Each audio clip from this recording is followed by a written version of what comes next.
Hello 7th graders, this is Mr. Wagner here. Wanted to give you an example of what your mastery project is going to look like.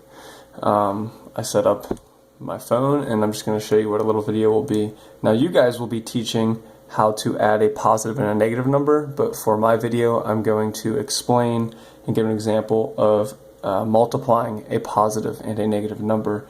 So I'm going to start out with a little example. So say we have the number negative 5 times 6, and you want to do this problem. Now if you're not used to integers and multiplying positive and negatives, you're going to wonder, what does this mean? Well, if we think back to elementary school and learning about multiplication, we can think of multiplication as repeated addition.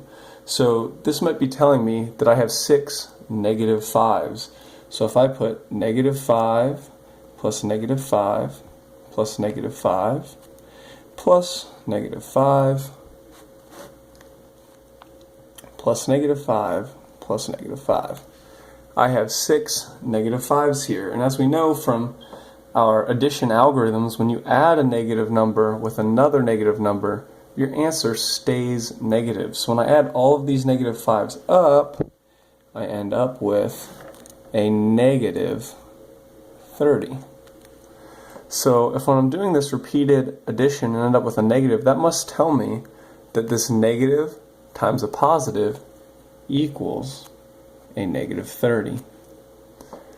And that is why a negative times a positive equals a negative, because we can just look at it as repeated addition.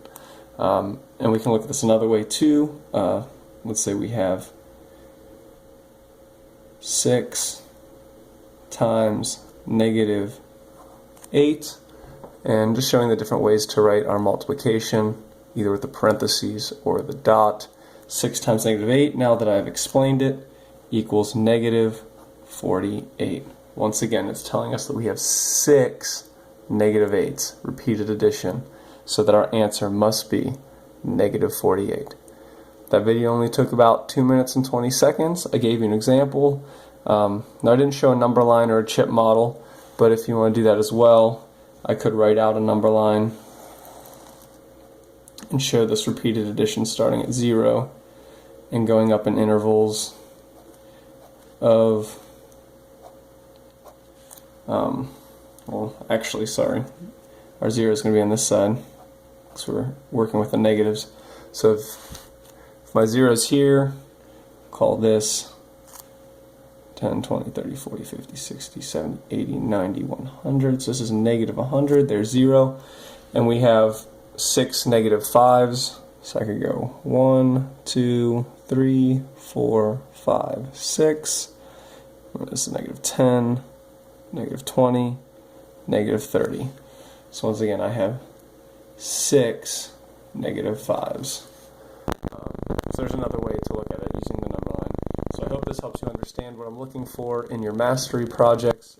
I didn't really practice this at all, but it should give you a pretty good idea. Alright, see you guys in class. Bye.